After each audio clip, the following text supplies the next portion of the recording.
back it up. Now back it up. Girl, take it to the floor, then bring it up. Now back it up. We're going to welcome y'all back, it up. you know what I mean, to the BLE Studios and Wise Entertainment. This is Cognac, and you got that boy over there, that boy over there. What up? This is Buddy Light. This is DJ Buddy Light. Yeah. We back here at BLE Studios, getting it in once again, providing you with the best, newest, and latest content. So just sit back and enjoy this next episode. Yes, sir. Sit back and enjoy it. It's the motherfucking BLE. Oh. With the YZ&T. Cognac. Yeah, man. We go.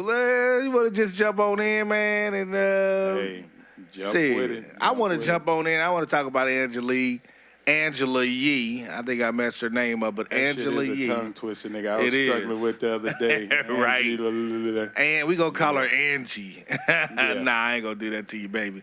Angie Lee. You know what? Hit me up, because I do want to do your show one day. But Angela Yee and the Gucci Man, Charlemagne, love triangle. What you think about that, man? What's your word? What's your take on that? I don't know, man. I'm sitting here pondering in my mind who's wrong, who's because really to me it's who's taking the shit overboard. I think Gucci got a chip on his shoulder that he done got out of prison, because he was on another show when I guess T.I. made a list on the top rappers in Atlanta, and he wasn't on the list, and he kind of got mad at that. Like, a lot of times, man, a real player is quiet. You know what I mean? You ain't got to answer to or have a retort for everything that somebody say.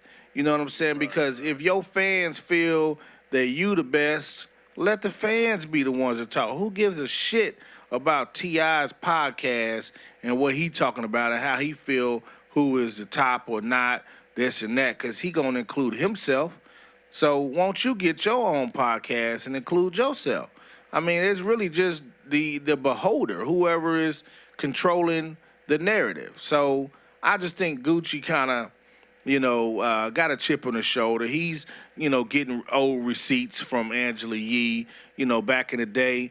I guess she was saying some slick stuff to him in a sexual way, but, her show now, that's what they do. It's the tongue-in-cheek, kind of the pity-pat with the male and women talking about sex. And I think that if that was her angle then, she should have let him know beforehand, like, I'm going to be talking about some stuff, so don't take it personal. It's just going to be tongue-in-cheek. And if he didn't know, she could have explained to him what she meant by that and not be on the defense 10 years later. Well, and I think that it was even simpler than that. I think she was just being flirty, vivacious. Yeah. She was just trying to just create the narrative of the show. It's lip service or whatever. They talk about provocative shit. They try to be a little risque on their show. So I think that everything she was doing was just in a flirtatious manner. Right. And I think Gucci took it the wrong way. Because if she wanted to get at him, she would have got at him. She would have been like, tell your people to hook up with my people. He knew off top she wasn't trying to holler. Right. But at the same time, he gets back on the Breakfast Club and he's spitting that shit. See, they both was at fault. For one, Gucci shouldn't have never brought that shit back up because he knew it was something simple. If she was trying to get at him, then she would have got at him. Exactly. And then, on the other hand, why is this shit even coming back up now? That shit was like 2 or 3 years ago. Right, and social so why media. Are we even talking about it? They said it was 10. 10 years ago. Right. So it was a minute this wasn't ago. even like social media popping about 10 years ago, for real. I mean, 2009, it was popping, but it wasn't like it is now where everything you say and do has been exposed. She say she got them old receipts, and she gonna pull them out and check niggas. My biggest problem with the whole situation, I don't care if he slapped DJ Envy. DJ Envy need to be slapped. That's just I like Envy, man. Envy but is check cool. it out, though. That's just like when Desus and Merle was up there and they was joking. he was ready to knock fire for them niggas. He talking about pussy and asshole and all that. But the one thing I didn't like on Gucci's part was him calling her a bitch and I don't like that all either. that shit. You know, I mean, yeah, that's one thing we got to do as men. Because it may not be your woman, but she's somebody's woman, and she's somebody's sister, daughter, mother. Respect the women, man. Just respect the women unless they disrespecting you, and then it's another way that you can walk away. You can always walk away, or silence is the best teacher. You know what I'm saying? You don't have nothing to say, they gonna get the point. But yeah, man, let's stop the disrespect of the women, and women too. Don't let no man disrespect you. Nip that shit in the bud right there. And don't disrespect yourself to even have these niggas think they can disrespect you. Period, point blank. Sure. So, moving right along. 100. Keep it a buck. I heard you mention the Iggy and T.I. conflict. Seems like everybody firing shots right now. It's a shot season. Yeah, it's shooter season. Killer God season. Exactly. I think T.I. was on Breakfast Club. Here we go again with the Breakfast Club. It seemed like everybody dirty laundry. They want to put it on the Breakfast Club. Hey, that's why they the hottest. Right. But what he was, I can kind of hear his point, but then I also would take away the validity of it. His point was Iggy Azalea, he said that was a blunder in his legacy or his career as being a producer or, executive producer and, putting her out there. And I can feel what he's saying because what he was saying is that when he put her out, she was pandering to the black audience. And then she got more fans because, being a white girl from Australia, she got a bigger audience. So once she got her white audience, she started acting too good to be at the BET Awards or doing stuff that most typical black rappers would be at or do. Right. And I can feel that. But at the end of the day, T.I.,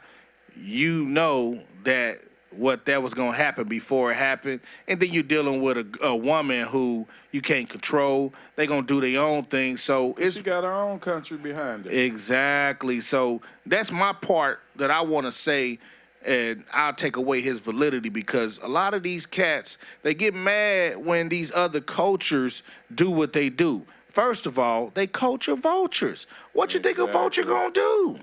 What are you? And also, you surprised? Also, though, you have to realize you might not want to hear it, but the majority of the market share right now is white folks. Man, rap was making making money, but rap didn't blow up and become the most popular form of music in the world until the young white kids started listening to it and buying it. And see, he got to realize that move was inevitable for her. Yeah. Somebody was going to put her out. We don't get mad at Wayne and all these other cats when you go to their concert and they shit be 90% white. Yeah. We don't say none of them. No, we don't say nothing. An actual white girl trying to pander to a white audience, that just makes sense to me. It makes sense to me. So I would say, T.I., it was a lesson to learn. If you feel it's a blunder, but I think that it was a plus because you was a win-win. I mean, you brought her up. She came up, she did her thing, you did your thing. I mean, if you made money. Yeah, he for sure made money. Where did you lose at? Yeah, she made Get out your feelings and just let her move on and do her thing. They just like every other great accomplishment and great situation. Unless you get the wrong cats in their ear. Unless it's something else that he ain't saying. So, yeah, man, let's talk about, let's move on. I like T.I. That's my dog, but man, let that one go though, cuz that's a battle you don't even want to fight. Keep it classy, bruh. Expeditiously. Yeah, expeditiously. We're gonna go into Kanye West's new album. Yeah, this is the subject. It's the subject I've been waiting on. Kanye West, a.k.a. MAGA, a.k.a. Northwest, Mr. Yeezy, Mr. West, niggas in Paris. Yeah. Church guy. Those I want to say what was that? Yeah, by the way, those are some ugly ass shoes, but teach his own. Yeah, I never bought them. Right. So as far as the album, I did make an effort to listen to the whole thing. Okay. I didn't buy it, but I did go to YouTube, listen to it. All right. And I listened to it through twice to make sure, because sometimes you listen to the first time. And you got expectations. You might not really be paying close attention. But I listened to it like 2 or 3 times.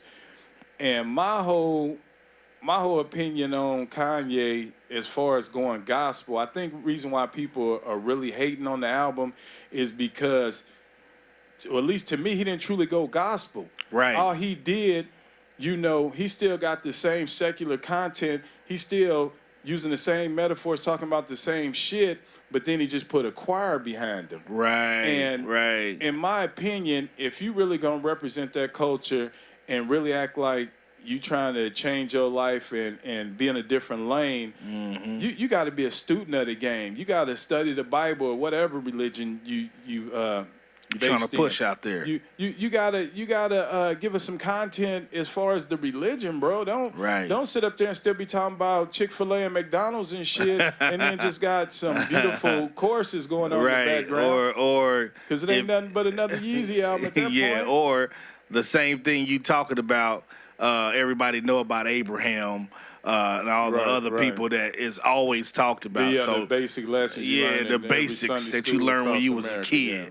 But I also listened to it too. I didn't give it a 2-time listen. I kind of just went through it one time, and I kind of got that same vibe. Like, at the end of the day, the joke is on the people in the church that's accepting him. And I know the Christian faith is all accepting, all forgiving. However, this is the same guy that y'all was just trying to cancel months ago, where he had the MAGA hat on. He with Donald Trump. He done dyed his hair blonde. He tripping out. He talking about how slavery was a choice. I mean, come on now. And then he comes back now. He's pandering to the black church. So, dude is twisted in his mind. He really needs some help. And if anything, what he need to do is find some assistance, because you can't be out here. You're messy right now. You know what I'm saying? And you saw where Kim came out and said that they was getting ready to cancel his tour or something because emotionally he's unstable right now. He's dealing with mental issues. But he been dealing with mental issues. I can't take dude serious. Keep him off the microphone then. If you know he got issues, he ain't got issues when he's out here doing all this and that and saying this and that, and y'all promoting his shit. Man. But then, as soon as he fuck up and say the wrong thing, he got issues. He ain't taking his medication. Bullshit. Bullshit. I just think that he's in over his head. Walt Disney. Steve Jobs. Right. You ain't got the answers, Sway. Sway. You ain't got the answers, man. Dude is lost, and he needs help. So if you consider him one of your friends, help him out.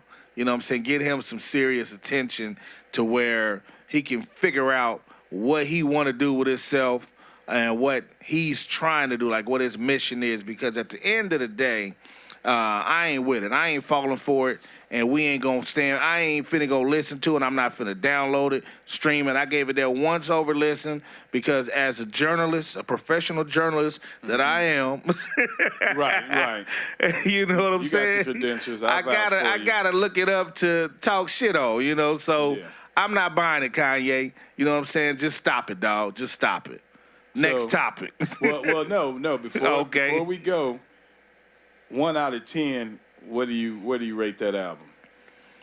Sonically, I'll give him a 6. Okay. Because he gonna come with the music. He got a couple of soulful beats in there. So sonically, I'm gonna give him a 6. Now lyrically, I'm gonna give him a 1. Because he just threw it together. You can tell he didn't take a lot of time to put it out. Because he on tour the whole time at everybody's church with 7 collection baskets going around. Boy, we ain't gonna talk about that. T.I.'s ass, Yeah. T.I., man, you right for coming out and talking about that collection. Because, you know, anytime you go to somebody's church or you visiting, And the pastor shouldn't even be looking at you. Like, don't look at me, man. I ain't got money for you, dog. Like, you got enough money. Like, you going to get the same thing you going to get each week from your original parishioners, the people that's sitting in these seats. You going to get that same money. Now, if I come in and I want to bless you with something out of my pocket, let me bless you. Don't put it, to me like I'm supposed to give you. Like, you don't know what I'm doing with my money.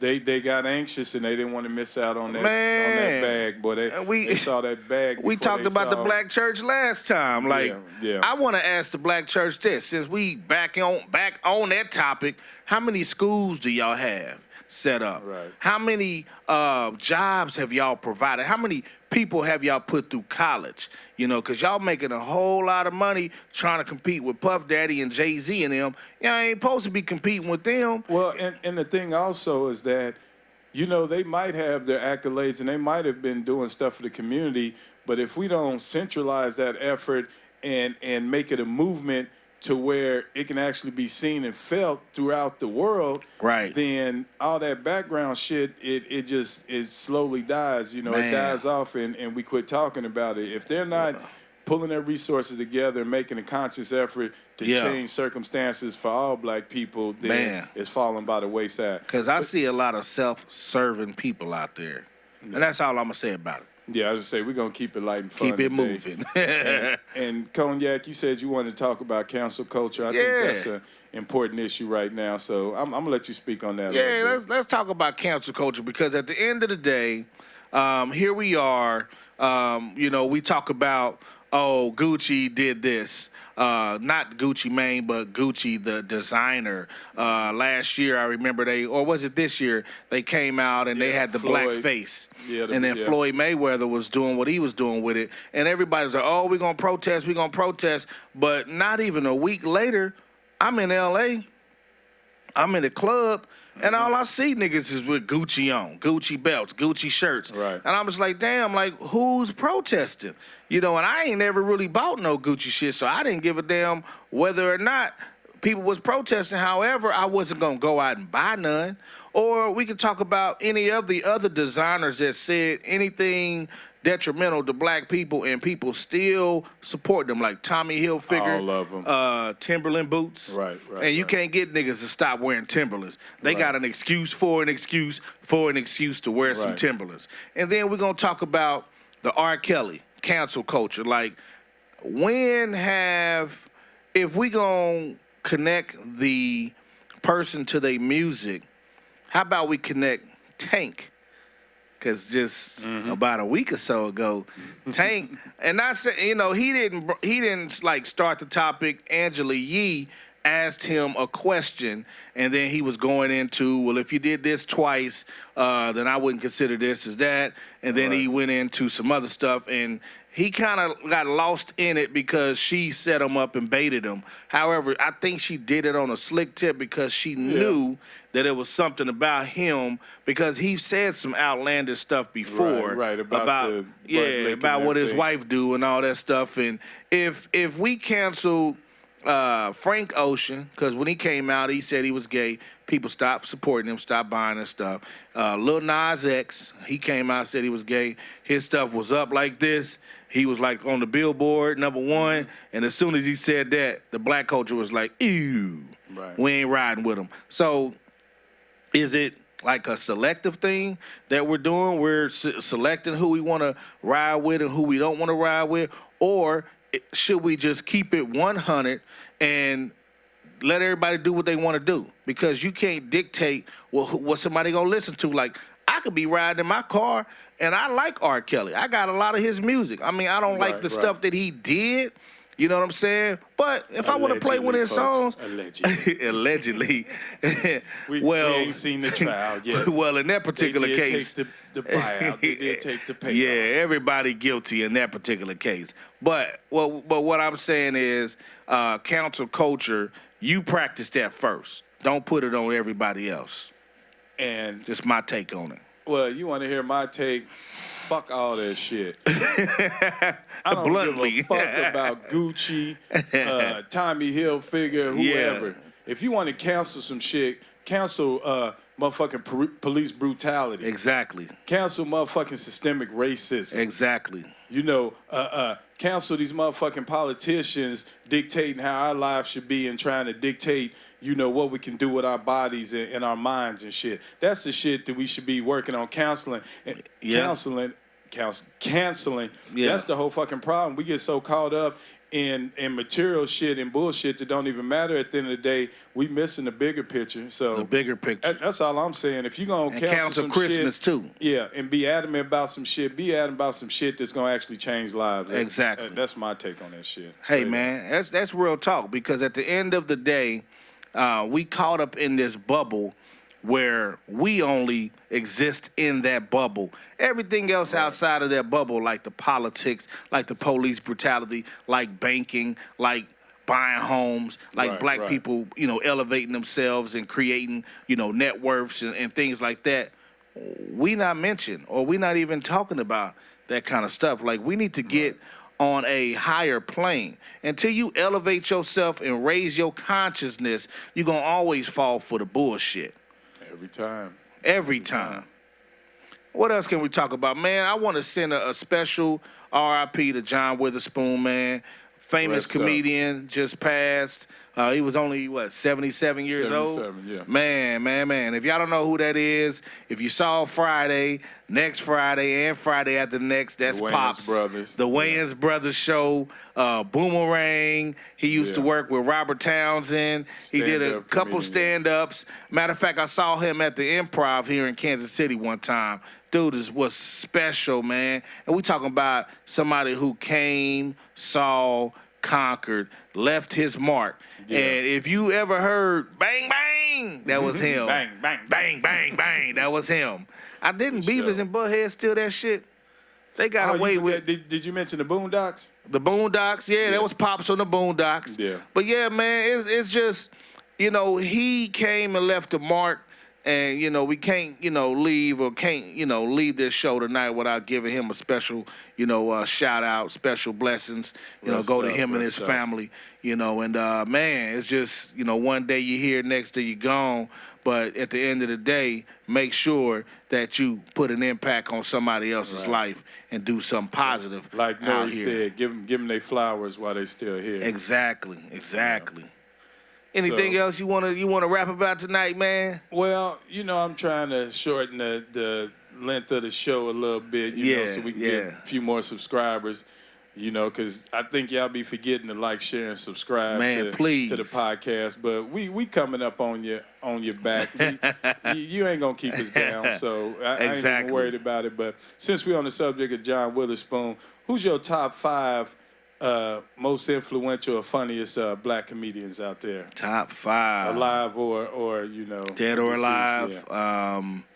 Well, you know, number one, I'm going to have to go with Richard Pryor. I think Richard is like, you know, everybody know Richard. He pretty much, like, your favorite comedian is, you know, Richard Pryor is his favorite. And you know, Paul Mooney used to write for him. I don't know how much, but I think he was just more on the creative side of telling, don't say nigga that many times. Let Paul Mooney tell it. He was writing for him. Yeah. Only Richard and Paul know that. Right. But definitely Richard, man. I'm gonna go with number 2. I'm going to go with Eddie Murphy, number 2. Of course. Yeah, and number 3, I'm going to go with Martin as far as, are we doing stand-ups or movies and stand-ups? Let's just keep it at comedian. Comedian, okay. Well, no, stand-up comedians. Stand-up comedians, okay. I got Richard Pryor, Eddie Murphy, Martin Lawrence, Mike Epps, and this is going to be a tie. Coming in at 5th, I got Cat Williams and honorable mention, Kevin Hart. All right. They gonna tie at number 5. Well, you know, I always keep it OG up in here. And my list, 1 through 5, of course, Richard Pryor. Number 2, Eddie Murphy. Number 3, I don't know, man. He really didn't live long enough to really do everything he wanted to do. But I got to throw Bernie Mac up in that, top five. Man. I can't forget about Mac. Spot. He might be third or fourth, but I ain't scared of you motherfuckers. Oh, shit. Hey, you right. I forgot Bernie, man. Hey, blessings up for Bernie, too, man. Right. Forgot Bernie, man. Shit, there was a lot of good comedians. Robin Harris, Ricky Harris. And see, Robin was one that was gone way before his time. Yeah. But Red Fox, man. Many, man. So many. We have to do a top 10. Go ahead, man. Finish my list while forgetting shit. Go ahead. And then number 4, damn. I'm conflicted, but I gotta say, I'm gonna go ahead and give it to Chris. Chris Rock? Yeah. Okay. To see Martin, he should be up there, but my thing is I like his stand-up, but I don't love his stand-up. I love his shows. Yeah. But I just like his stand-up. He told some funny shit that I'll never forget or whatever, but at the same time, a lot of that shit was just kind of tongue-in-cheek or whatever, kind of basic comedy. And then round off the list, who I say number 5. Chris Rock. Yeah. And then I got to give it to my man Dave Chappelle. Oh, man. It's some heavy hitters. Yeah, nothing on Cat or Kevin. Little Kevin Hart or whatever, but yeah, I like Dave too. Dave didn't came strong here recently, and them last couple of specials was killing him. He was knocking it out that of the Sticks park, and man. Stones, boy. Woo. Yeah. He put some shit down. He put some shit together. And you know what? On the strength of the political side of Dave Chappelle, he would definitely I would have to elevate him to my top 5 because the stance he took on Hollywood. You know, a lot of people don't know. It's been thrown around that he turned down $50 million, but I just want to. Can I say why he did it? Mm-hmm. Check this out, people.